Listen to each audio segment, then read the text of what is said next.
بیت المقدس کا دروازہ داخل ہوئے، جیسے ہی داخل ہوئے تو یہودیوں اور نصرانیوں نے ہنسنا شروع کر دیا۔ ہنستے ہوئے بڑے بڑے عالم یہودیوں کے اور عیسائیوں کے، بڑے بڑے راہب اور مربی اور عالم سامنے کھڑے ہیں اور ہنسنا شروع کر دیا اور کہنے لگے عبیدہ، یہ جو اونٹنی پر بیٹھا ہے کیا یہ تمہارا امیر المومنین ہے؟ آپ نے فرمایا نہیں ہے، تمہیں غلط فہمی ہو گئی۔ ہمارے امیر المومنین وہ ہیں جنہوں نے غلام اوپر بٹھا کر اونٹنی کے اس غلام کی اونٹنی کی لگام پکڑ رکھی ہے، وہ ہمارے بادشاہ ہیں، وہ ہمارے سردار ہیں، وہ امیر المومنین ہیں۔ جیسے ہی یہودیوں نصرانیوں نے یہ سنا کہ غلام اونٹنی پر اور مالک اور امیر المومنین بادشاہ خلیفہ وقت جن کا نام سن کر کیسر و کسریٰ کی ٹانگیں کانپتی ہیں، اتنا بڑا نام، اتنے بڑے سردار، اتنے بڑے امیر المومنین، 36 لاکھ مربع میل کا حکمران، آدھی دنیا کا حکمران، اپنے ہی غلام کی اونٹنی کی لگام پکڑ کر پیدل چل رہا ہے۔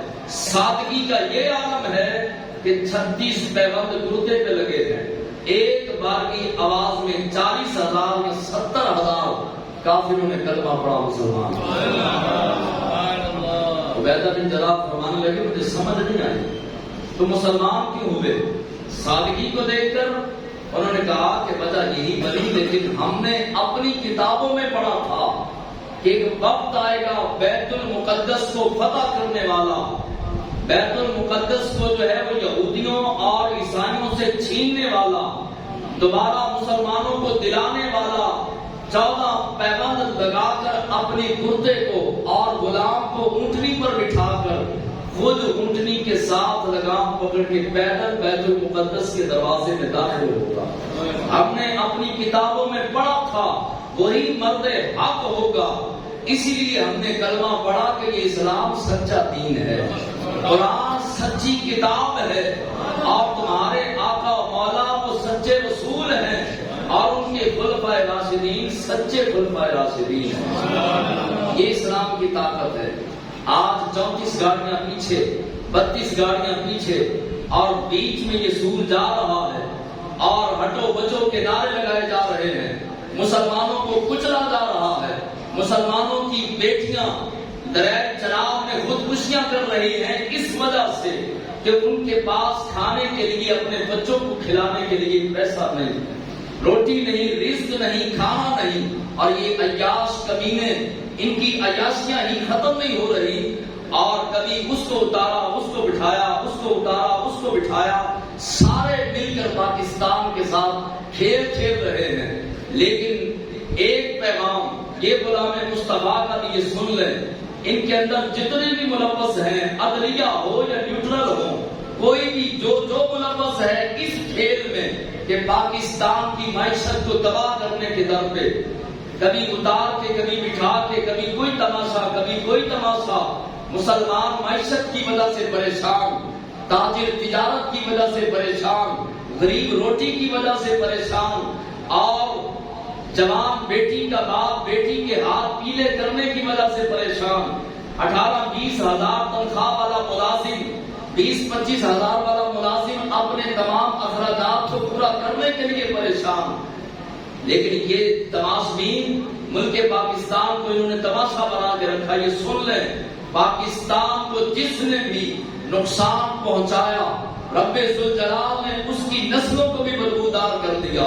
نہیں تو 75 سال کی تاریخ پاکستان کوئی لمبی چوڑی نہیں، 75 سال کی تاریخ اٹھا کے دیکھیں، جس نے پاکستان کے ساتھ غداری کی، پاکستان کو نقصان پہنچایا، پاکستان کی سرحدوں کو نقصان پہنچایا، پاکستان میں بسنے والے مسلمانوں کو نقصان پہنچایا، رب نے اس کی قبروں کے نشان بھی مٹا دیے، خالق کائنات نے اس کی قبر کا نشان بھی نہیں رہنے دیا۔ پاکستان مٹنے کے لیے نہیں بنا، پاکستان ہمیشہ رہنے کے لیے بنا ہے۔ پاکستان صبح قیامت تک چمکتے چاند کی طرح چمکتا رہے گا۔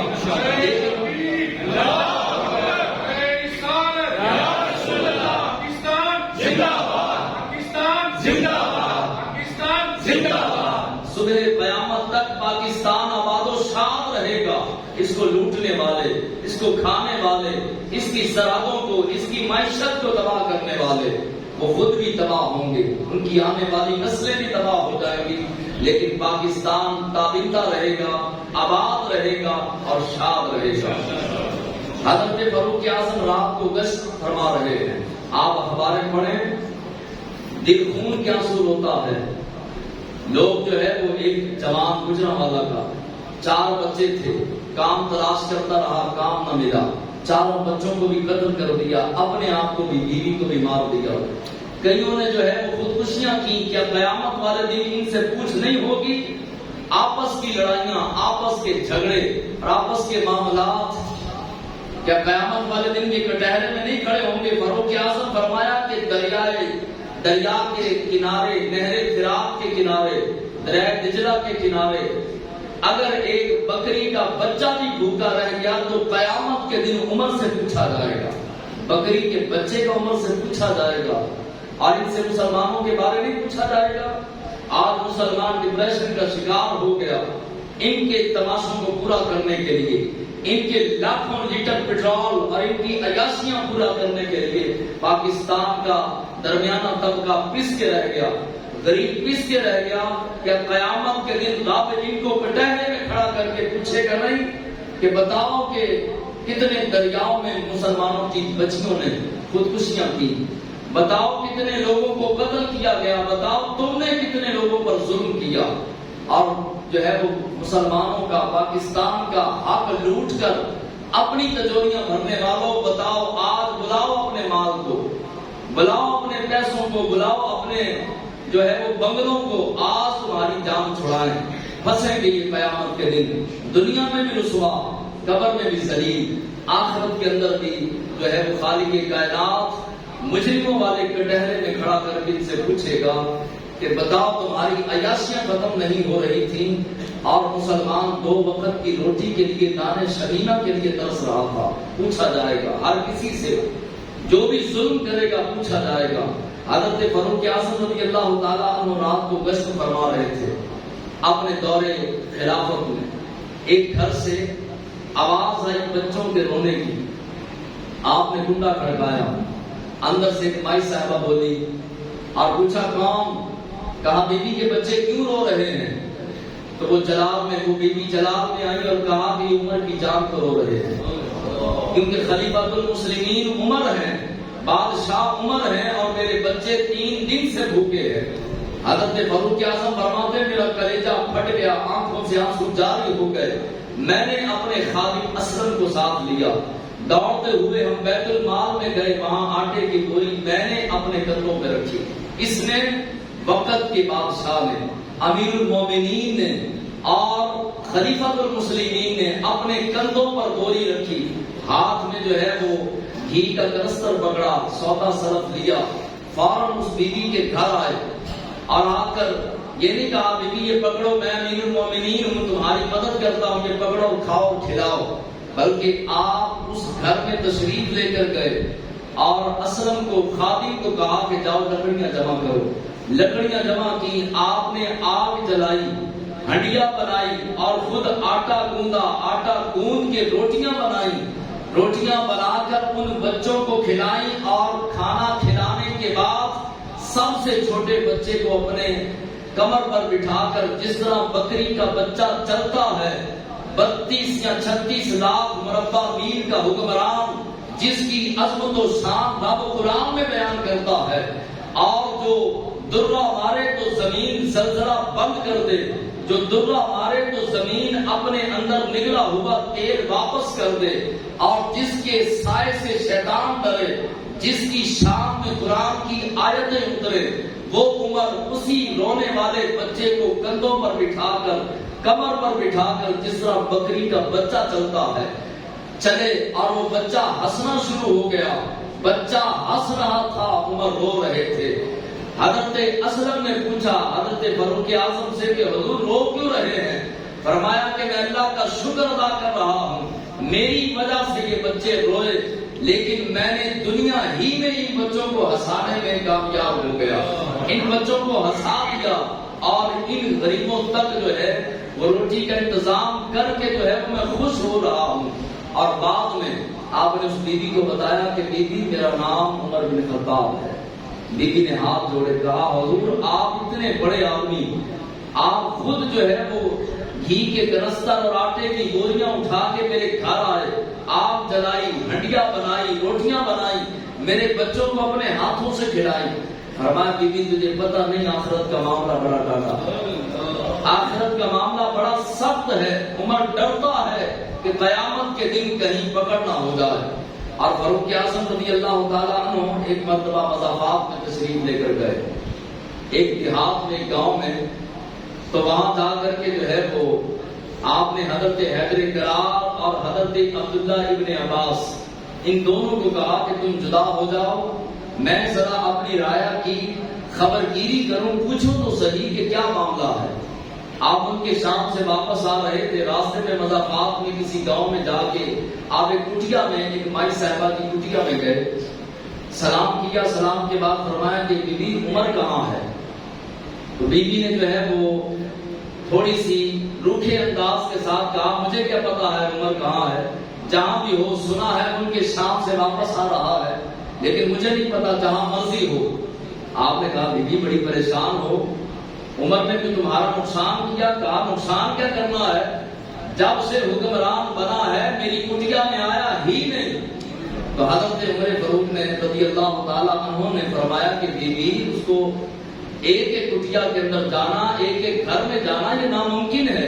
اتنا بڑا جو ہے وہ اس کی سلطنت کا اور اس کی حکومت کا ایریا ہے، وہ ہر کسی کے پاس نہیں جا سکتا، مجبور ہوگا، پریشان ہوگا، اور علاقے پہ علاقہ، شہر پہ شہر، ملک پہ ملک کو فتح کر رہا ہے، اسلام کے جھنڈے گاڑ رہا ہے. تو بی بی جلال میں آ کے کہنے لگی کہ اگر وہ میرے پاس نہیں آ سکتا تو اس کو اتنی حکومت کرنی چاہیے جتنا وہ لوگوں کے پاس جا سکتا ہے. اگر نہیں جا سکتا تو ایریا کم کر دے، اور اپنی حکومت کا جو ہے وہ ایریا کم کر کے اتنا ایریا رکھے جن کی خبر گیری کر سکتا ہے. میں قیامت کے دن شکایت لگاؤں گی. بی بی نے کہا حضرت فاروق اعظم کے سامنے میں شکایت لگاؤں گی رب کی بارگاہ میں. فاروق اعظم رضی اللہ تعالیٰ عنہ فوراً گھٹنوں کے بل بیٹھ گئے، زاروں کتاب رونا شروع کر دیا. بی بی کہنے لگی کہ بھائی تجھے بڑا پریشانی ہے، بڑی پریشانی ہے، وجہ کیا ہے؟ فرمایا کہ عمر بڑا کمزور ہے، قیامت کا معاملہ بڑا سخت ہے. بیوی تو عمر کو معاف کر دے، اب بتا معاف کرنے کا کیا لے گی؟ اس نے کہا جاؤ جاؤ میاں جاؤ. حدیث پاک میں اور اس روایت میں بھائی کے لفظ ہے، کہا جا میرا ویر، جا میرے بھائی، جا کام کر اپنا. معاف میں معاف ہرگز نہیں کروں گی، اور تو کہتا ہے معاف کرنے کے کیا لوں گی؟ آپ نے خیر اسے دو چار باتیں کی تو وہ مان گئی. کہا کہ اگر عمر مجھے 25 دینار دے دے تو میں قیامت کے دن شکایت نہیں لگاؤں گی. آپ نے فرمایا کہ تیرا معاہدہ ہے، زبان دیتی ہے؟ کہا میں زبان دیتی ہوں. اتنی دیر گزری تھی کہ حضرت حیدر کرار شیر خدا آپ کو تلاش کرتے کرتے اور حضرت عبداللہ ابن عباس یہ دونوں صاحبان جو ہے وہ تشریف لے آئے اور آ کے کہا کہ السلام علیکم یا امیر المومنین. جب سلام کیا تو بیوی پریشان اور رونا شروع کر دیا، چلانا شروع کر دیا. کہا کہ ہائے افسوس، میں نے امیر المومنین جناب عمر کی موجودگی میں اتنی سخت باتیں کر دی. ہاتھ باندھے کہا نہ بیوی، تیرا میرا معاہدہ ہو چکا، تو نے قیامت کے دن میری شکایت نہیں لگانی خالق کے کائنات کی بارگاہ میں. کہا کہ بالکل میں نے زبان دے دی. آپ نے حیدر کرار کو فرمایا کہ جاؤ جا کے کھال کا ٹکڑا لاؤ، یہ معاہدہ لکھنا ہے. کھال کا ٹکڑا تلاش کیا لیکن نہ ملا. آپ نے اپنی چادر مبارک کا ٹکڑا کاٹا، کاٹ کے فرمایا بی بی یہاں پہ لکھ کے عمر اور تیرا معاہدہ ہوا 25 دینار میں تو عمر کو معاف کرتی ہے اور قیامت کے دن عمر کی شکایت رب کی بارگاہ میں لے گا. وہ لکھوایا اور نیچے جو ہے وہ آپ نے اس کی مہر لگوائی اور لگوانے کے بعد آپ تشریف لے گئے اور 25 دینار آپ نے ادا کر دیے اور روتے ہوئے فاروق اعظم جا رہے تھے. حیدر کرار کا ہاتھ پکڑا اور کہا اے علی قیامت کا معاملہ بڑا سخت ہے، دعا کرنا رب عمر کو معاف کر دے. یہ خوف خدا ہمارے بزرگوں کے اندر تھا جو حکومتیں فرماتے تھے اور حضرت فاروق اعظم کو حضرت عبیدہ بن جراح نے ہی خط لکھا، کہا کہ عمر پہلے تو خالی تیرے بارے رب نے تجھ سے سوال کرنا تھا، اب ساری امت کا بوجھ تیرے کندھوں پہ آ چکا ہے، لہذا بڑی احتیاط کرنا۔ فاروق اعظم نے جوابی خط لکھا، خط میں لکھا کہ اے عبیدہ میں اپنے آپ کو ہر وقت میدان محشر میں رکھتا ہوں، ہر وقت یہ تصور کرتا ہوں کہ میں میدان محشر کے اندر ہوں اور رب کی بارگاہ میں حاضری کو پیش نظر رکھتا ہوں، لیکن عبیدہ میں امید کرتا ہوں یہ خط تیرا آخری خط نہیں ہوگا، تو میری اصلاح کرتا رہے گا۔ کہیے سبحان اللہ۔ وقت کے امیر المومنین جن کے بارے